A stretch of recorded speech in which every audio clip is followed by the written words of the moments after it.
আসসালামু আলাইকুম, সবাই কেমন আছেন? আশা করি সবাই ভালো আছেন। আজকে তেজগাঁ একটা ট্রাক স্ট্যান্ডে আসছি। এই এক বড় ভাই উনি ফোন দিল, ওনার এই ট্রাকটাতে জিপিএস ইনস্টল করবে। ট্রাক বলতে এটা হচ্ছে কভার ভ্যান, এটাতে জিপিএস ইনস্টল করবে। তো এখানে চলে আসলাম। আমার বাইকটা তো সবাই দেখতে পারতেছেন, এই যে আমি এখানে আছি। আর মাইনুল ভাই এখানে জিপিএস ইনস্টল করতেছে এবং কি জিপিএস কিভাবে কন্ট্রোল করবে সেটা বুঝাই দিতেছে। জিপিএস ইনস্টল করা কমপ্লিট, আমাদের কাজ কমপ্লিট, জিপিএস ইনস্টল কমপ্লিট।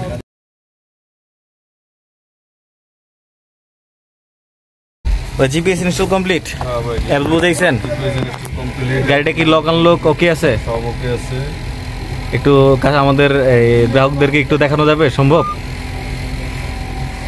যদিও মালিক নাই, যদিও ওনার সহকারী আছে আর কি, অ্যাসিস্ট্যান্ট, ওনারা সব কিছু বুঝিয়ে দিছি। আচ্ছা, এই আর কি। কোনোভাবে কি লক আনলকটা দেখানো সম্ভব? একটু দেখান। স্টার্ট দেন গাড়ি।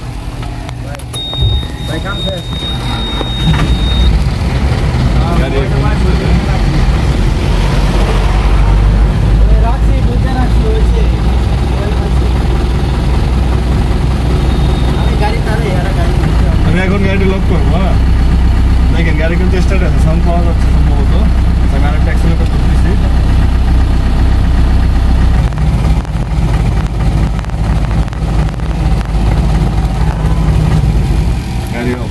গাড়ি অফ হয়ে গেছে, এই যে দেখেন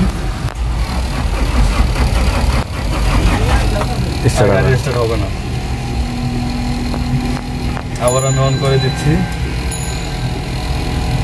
দেখেন মিটারের দিকে একটু ধরেন, মিটারে কিন্তু এখন কোনো লাইন নেই, কিছুক্ষণের মধ্যে মিটারে সব লাইন চলে আসছে অটোমেটিক। এই হচ্ছে লক আনলকের সিস্টেম। আচ্ছা, তো মাইনুল ভাই আমাদেরকে লক আনলকের পুরো বিষয়টাই দেখাই দিল। আপনারা দেখতে পারলেন আমরা বাস, ট্রাক, বেকু এরকম সব কিছুতে আমরা লক আনলক দিতে পারি। বাট আমি অ্যাজ এ ইঞ্জিনিয়ার হিসেবে সার্ভিস গাড়িতে যে মনে করেন যে এই বাস, ট্রাক, বেকু যেগুলো হচ্ছে সার্ভিসের কাজে ব্যবহার হয়, ওইসব গাড়িতে আপনার লক আনলকটা না দেওয়াটাই সবচেয়ে বেটার। কারণ লক আনলকটা হয় কি, বারবার ওই এসিও কন্ট্রোলিং সিস্টেমটাকে ডিসকানেক্ট করে, অথবা অনেকগুলো ফাংশন আছে যেগুলো আসলে সবাই বুঝবেন না। এই লক আনলকটা ইউজ না করাটা বেটার। কারণ হচ্ছে কিছু কিছু সময় দেখা গেছে আপনার লক আনলকটা গাড়ির ক্ষেত্রে খুবই ছোটোখাটো সাইড এফেক্টের কারণ হয়ে দাঁড়ায়। কারণ ছোট একটা বিষয়, মনে করেন আপনি এমন একটা জায়গায় গেছেন, এখানে যে আপনি গাড়িটা লক করছেন, যেই টাইমে আপনি লক করছেন ওই টাইমে সিগন্যালটা ভালো ছিল, জিপিএস সিগন্যালটা ভালো ছিল, আপনি গাড়িটা লক করছেন।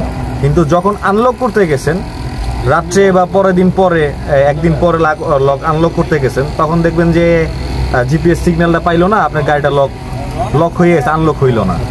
আবার কিছু কিছু জায়গায় মনে করেন আপনি এখন লক করছেন, নেটওয়ার্ক নাই, আপনি রানিং গাড়িটা যে কোনো সময় লক হয়ে যেতে পারে। এটা একটা পেন থাকে, ছোটোখাটো একটা পেন থাকে। সো লক আনলকটা ইউজ না করাটাই বেটার। একদম বিপদে না পড়লে লক আনলকটা ইউজ না করাটাই বেটার। তো এটা আমার পার্সোনালি এটা একটা অপিনিয়ন। আপনারা লক আনলক সিস্টেমটা রাখেন, বাট লক আনলক বিষয়টা ইউজ না করাটাই সবচেয়ে বেটার। তো ভালো থাকবেন সবাই। ভিডিও আজকে এখানে শেষ করতেছি।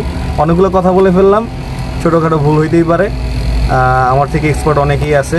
ভুল হলে এটা আমাকে একটু কমেন্টে জানাবেন যে ভাইয়া এটা ভুল হয়েছে। ভুল তো মানুষেরই হয়, ভুলটা শুধরাই দিবেন।